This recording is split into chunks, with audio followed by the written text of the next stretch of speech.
Greater Cooch Behar people's association के president महाराजा अनंत राय जी और हमारे दार्जिलिंग के मेंबर ऑफ पार्लियामेंट जिनका अभी अभी आपने भाषण सुना है, श्री एस अहलवालिया जी, वेस्ट बंगाल बीजेपी के general secretary Shri Vishwapriya Roy Chaudhary, state secretary Shri Manoj Tigga, district president Shri Anil Malakar, Surendranath Rai Bongar, Malati Rava, Pushpen Sarkar, Lakshmi Narayan Burman, Sumit Agarwal और इस तूफानगंज विधानसभा क्षेत्र के कैंडिडेट श्री विवास सेन किशोर और कैंडिडेट नाटाबारी जनाब अली हुसैन, यहां मौजूद मेरे सभी सम्मानित बहनों एवं भाइयों,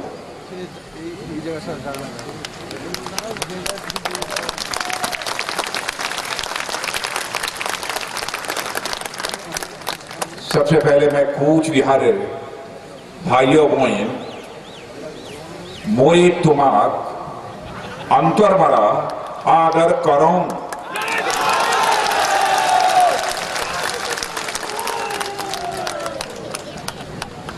मेरे बहनों भाइयों, कूच बिहार की यह तीसरी सार्वजनिक सभा को संबोधित करने के लिए आप सबके सामने मैं खड़ा हुआ हूं।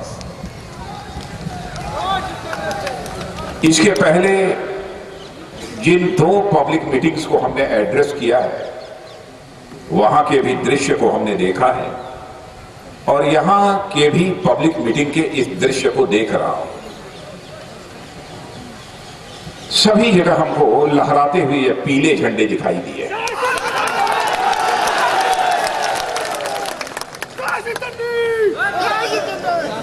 इन पीले झंडों को देखने के बाद मैं इस नतीजे पर पहुंचा कि हमारे कूच बिहार के रहने वाले लोग कितने स्वाभिमानी हैं। लंबे समय से अपनी आइडेंटिटी, अपनी पहचान को बनाए रखने के लिए वह लगातार संघर्ष कर रहे हैं।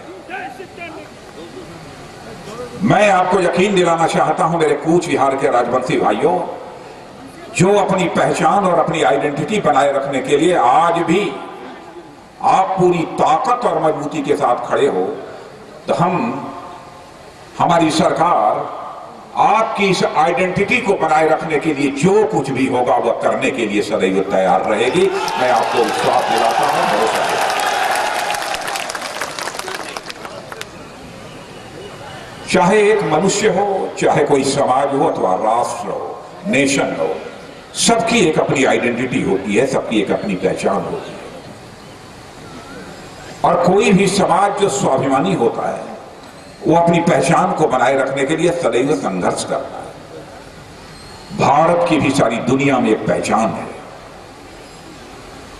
भारत की दुनिया में इसलिए पहचान है, सर्वाधिक बड़े मन के लोग यदि किसी देश के माने जाते हैं तो भारत के माने जाते हैं, क्योंकि भारत दुनिया का अकेला ऐसा देश है जिसने भारत में ही रहने वाले लोगों को अपने परिवार का सदस्य नहीं माना है, बल्कि सारी दुनिया में रहने वाले लोगों को अपने परिवार का सदस्य मानते हुए वसुधैव कुटुंबकम का संदेश यदि दुनिया के किसी देश ने दिया है तो केवल भारत देश ने दिया है। मेरे बहनों भाइयों, दुनिया के किसी दूसरे देश ने नहीं दिया।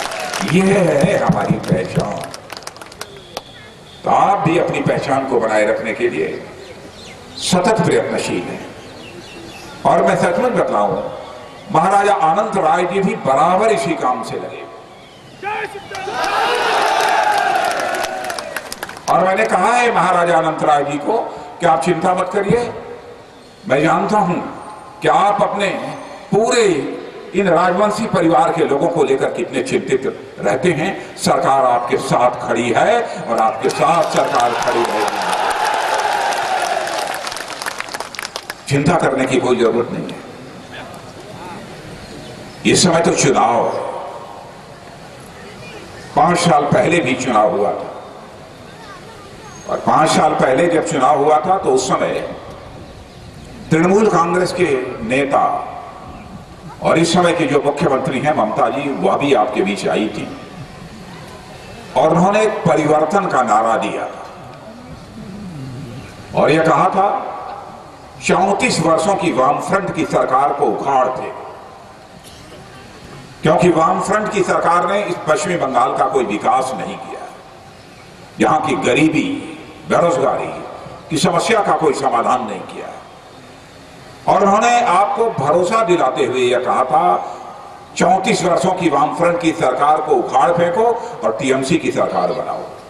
आपने उन पर भरोसा किया, आपने टीएमसी पर विश्वास किया। पश्चिम बंगाल में टीएमसी की सरकार बने हुए 5 वर्षों का समय गुजर गया। मेरे बहनों भाइयों, मैं आपसे पूछना चाहता हूं, क्या परिवर्तन का कोई भी नजारा इस पश्चिम बंगाल में टीएमसी के शासनकाल में आपको देखने को मिला है या नहीं मिला है? मैं समझता हूं पश्चिम बंगाल के बहनों भाइयों को परिवर्तन की कोई किरण आज तक नहीं दिखाई दी। आज पश्चिम बंगाल की जनता अपने को ठगा हुआ महसूस कर रही है। यह भी भरोसा दिया था इन्होंने, कहा था मां, माटी, मानुस, लेकिन आज 5 वर्षों के बाद मैं इस पश्चिम बंगाल में देख रहा हूं न मां सुरक्षित है, न माटी सुरक्षित है, न मानुस सुरक्षित है। बहनों भाइयों, ऐसे हालात इस हुकूमत ने बना दिए। अजीबोगरीब हालत। विकास, महाराजा अनंत राय जी आपसे विकास की चर्चा कर रहे हैं। विकास की मैं देख रहा हूं, हेलीकॉप्टर से आ रहा था, वहां से भी देख रहा था, यहां से भी देख रहा हूं। विकास हमको दिखाई ही नहीं देता पश्चिम बंगाल में। मैं वामफ्रंट के लोगों से, कांग्रेस की सरकार वामफ्रंट के पहले थी, कांग्रेस के लोगों ने हुकूमत की है, वामफ्रंट के लोगों ने हुकूमत की है, टीएमसी ने हुकूमत की है, लेकिन मेरे बहने भाइयों, बीजेपी ने कभी पश्चिम बंगाल में हुकूमत नहीं की है, कभी सरकार नहीं बनाई है। मैं तो आज यही अपील करने आया हूं, आपने सबको सरकार बनाने का, सबको सरकार चलाने का अवसर दिया है, सबको देखा बार बार, हमको देखो एक बार, यही अपील आपसे करने के लिए बनाया है।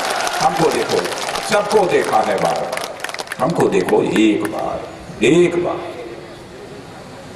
विकास के मामले में चाहे वामफ्रंट हो, चाहे कांग्रेस हो, चाहे तृणमूल हो, जो भी यह दावा करें, लेकिन मैं आपसे चाहता हूं, आपसे बड़ा गवाह, आपसे बड़ा विटनेस और कोई दूसरा हो सकता है? मैं आपसे जानना चाहता हूं। आदरणीय अटल बिहारी वाजपेयी जी भारत के प्रधानमंत्री थे, उन्होंने फैसला किया था कि हम हिंदुस्तान के हर गांव को पक्की सड़कों से जोड़ेंगे, पक्के सड़क। मैं आपसे पूछना चाहता हूं, क्या अटल जी के जाने के बाद इन सरकारों ने, कांग्रेस ने, वामफ्रंट ने, तृणमूल कांग्रेस ने आपके गांवों को पक्के सड़कों से जोड़ दिया है कि नहीं जोड़ा है? मैं आपसे जानना चाहता हूं। आपके गांव, पीछे जो लोग खड़े हैं, यदि गांव के रहने वाले हैं तो मैं पूछना चाहता हूं, आपके गांवों को पक्के सड़कों से जोड़ा है कि नहीं जोड़ा है? इधर के लोगों से पूछना चाहता हूं, जोड़ा है कि नहीं जोड़ा है?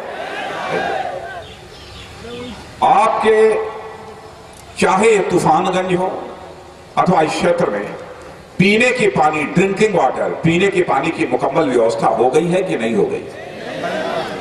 आपके खेतों की सिंचाई के लिए जो पानी चाहिए, पानी मिल रहा है कि नहीं मिल रहा है?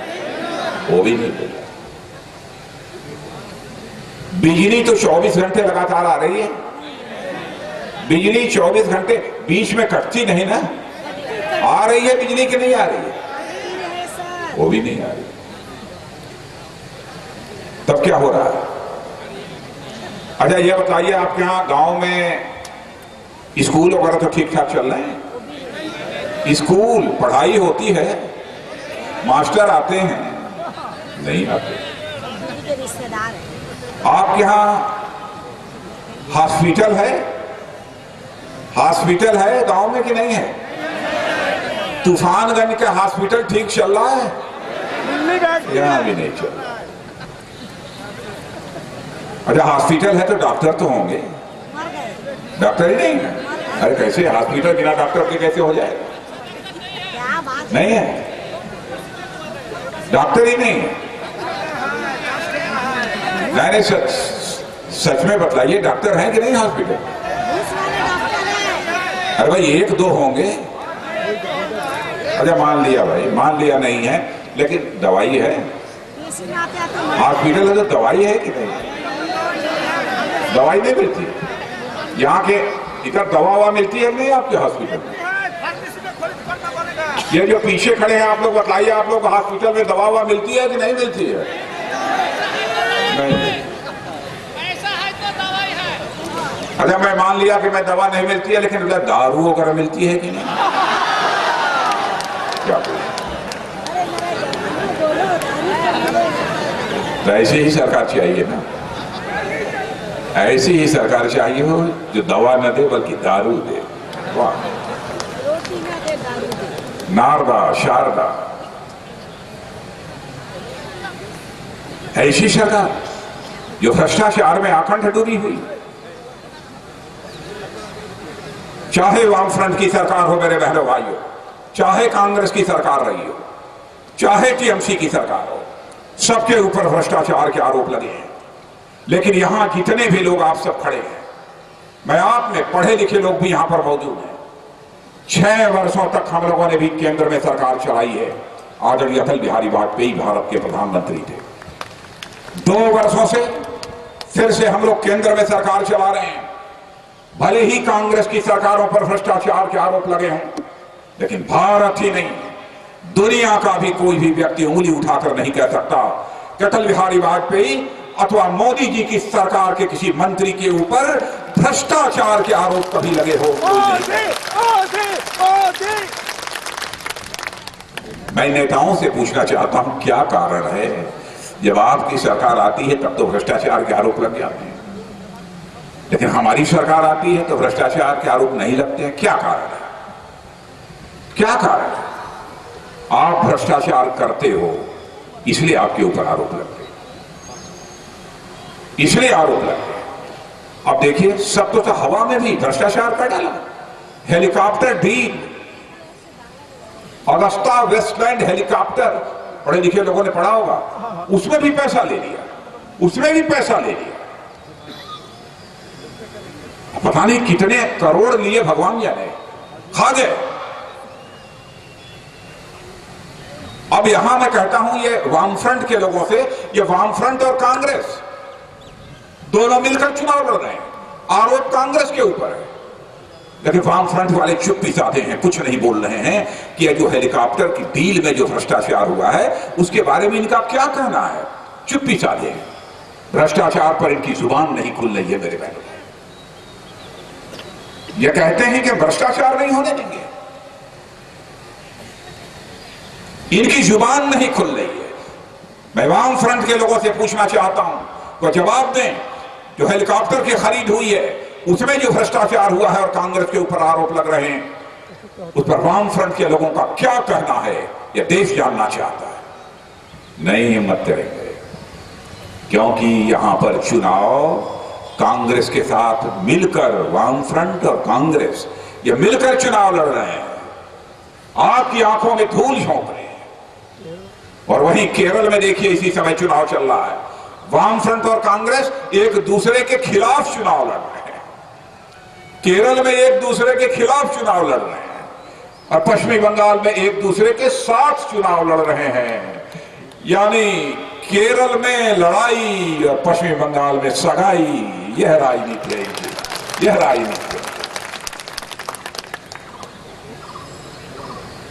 मैं यहां देख रहा हूं बड़ी संख्या में नौजवान भी दिखाई दे रहे हैं। नौजवानों, पढ़ाई लिखाई करने के बाद रोजगार वगैरह मिल गया है कि नहीं मिला है? नहीं मिला।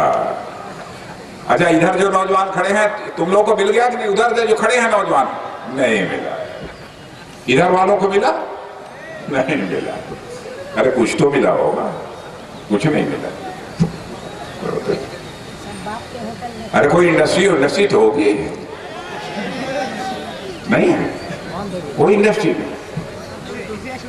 अरे कोई फैक्ट्री होगी? अरे कोई फैक्ट्री? अरे वाह, ये कैसे होगा? कोई इंडस्ट्री नहीं, मैं मान नहीं सकता। कोई इंडस्ट्री हो अथवा न हो, लेकिन वाम फ्रंट और टीएमसी की सरकार रहते हुए बम इंडस्ट्री जरूर होगी यहां पर। बम इंडस्ट्री है कि नहीं है? इसीलिए मैंने कहा जरूर होगी। लेकिन मेरे बहनों भाइयों सुन लेना, आज भारत सरकार का गृह मंत्री होने के नाते मैं आप सबको यह विश्वास दिलाकर जाना चाहता हूं, केवल पश्चिमी बंगाल में आप ताकत दे दो भारतीय जनता पार्टी को, केवल ताकत दे दो, थोड़ी सी ताकत। मैं देखूंगा चुनाव के बाद किसने मां का दूध पिया है जो अपने हाथों से पश्चिमी बंगाल की धरती पर बम बनाने की जरूरत है।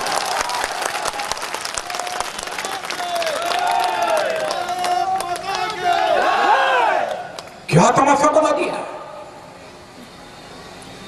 हमारा नौजवान जो भारत का नाम सारी दुनिया में रोशन कर रहा है, आईटी के क्षेत्र में, चिकित्सा के, मेडिकल के क्षेत्र में, टेक्नोलॉजी के क्षेत्र में, आज उस नौजवान के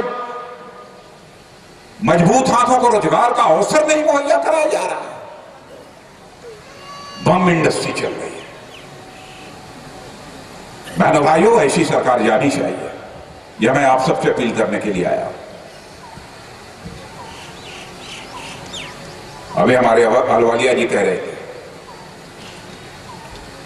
बांग्लादेश, अभी आपने देखा कि सचमुच हमारी सरकार, हमारे प्रधानमंत्री जी का यह कूटनीतिक करिश्मा है कि पश्चिमी बंगाल के साथ कैसे दोस्ती करके जो इनके पश्चिमी बंगाल में थे, जो भारत में आना चाहिए भारत में आ गए, भारत के जो थे बांग्लादेश, पश्चिमी बंगाल नहीं बांग्लादेश चले गए, हो गया सारे।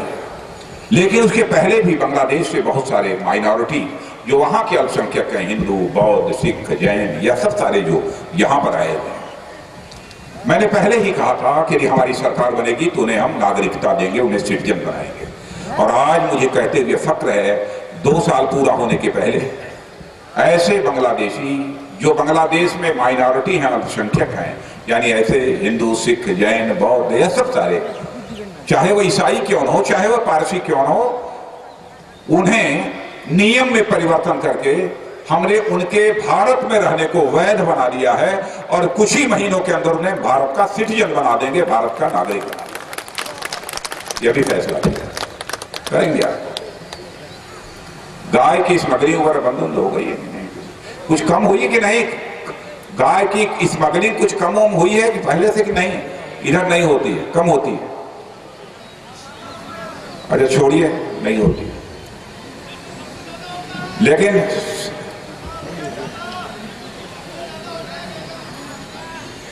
गांजा क्या? अच्छा, कुछ कम हुई है, कुछ कम हुई है, जो मुझे खबर मिली। नहीं होती है, लगता है। सीमा तो आपकी सुरक्षित है। बहनों भाइयों, चूंकि यहां कूच बिहार के लोगों को मैं एक आश्वासन देकर जाना चाहता हूं, यहां पर नई सरकार आई है, नई सरकार आई है, भारत की सीमा पूरी तरह से सुरक्षित रहेगी। एक हमारा पड़ोसी देश पाकिस्तान है, पड़ोसी देश पाकिस्तान है। आपने देखा होगा कि हमारी सरकार आने के पहले बराबर जब होता था तब भारत पाकिस्तान सीमा पर गोलीबारी कर देता, सीमा पर रहने वाले हमारे भारतीय नागरिकों को मार डालता। हमारी सरकार आई, अक्टूबर का महीना था, हमारे बॉर्डर सिक्योरिटी फोर्स के जवान सीमा पर निगरानी में लगे हुए थे और पाकिस्तान ने गोली चलाकर हमारे 5 सीमा पर रहने वाले भारतीय नागरिकों को मार डाला।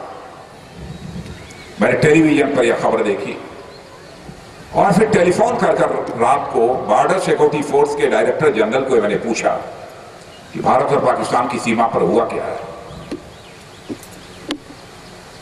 तो उन्होंने मुझे खबर किया कि साहब पाकिस्तान ने 5 भारतीय नागरिकों को मार डाला। तो मैंने पूछा कि हमारी सेना ने क्या, हमारे बॉर्डर सिक्योरिटी फोर्स के जवानों ने क्या किया। तो उन्होंने कहा कि साहब हमने पाकिस्तान को 16 बार व्हाइट फ्लैग, सफेद झंडे दिखाए। तो मैंने कहा पाकिस्तान ने क्या किया, क्या रेस्पॉन्स दिया?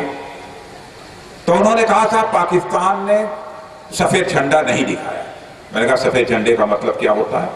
उन्होंने कहा सफेद झंडा हम इसलिए दिखाते हैं कि हम पाकिस्तान को यह संदेश देना चाहते हैं कि देखो हम तुम्हारे साथ लड़ना नहीं चाहते, हम तुम पर गोली चलाना नहीं चाहते, हम शांति के साथ बैठकर बातचीत करना चाहते।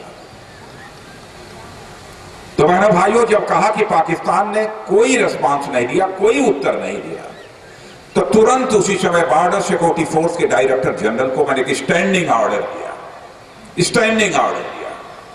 अक्टूबर के महीने में, और मैंने दो टूक शब्दों में कहा याद रखना पहली गोली तो अपनी तरफ से नहीं चलनी चाहिए, लेकिन यदि पाकिस्तान की तरफ से यदि पहली गोली चलती है तो फिर भारत की तरफ से चलने वाली गोलियों को गिना नहीं जाना चाहिए, चाहे कितनी गोलियां चल जाए।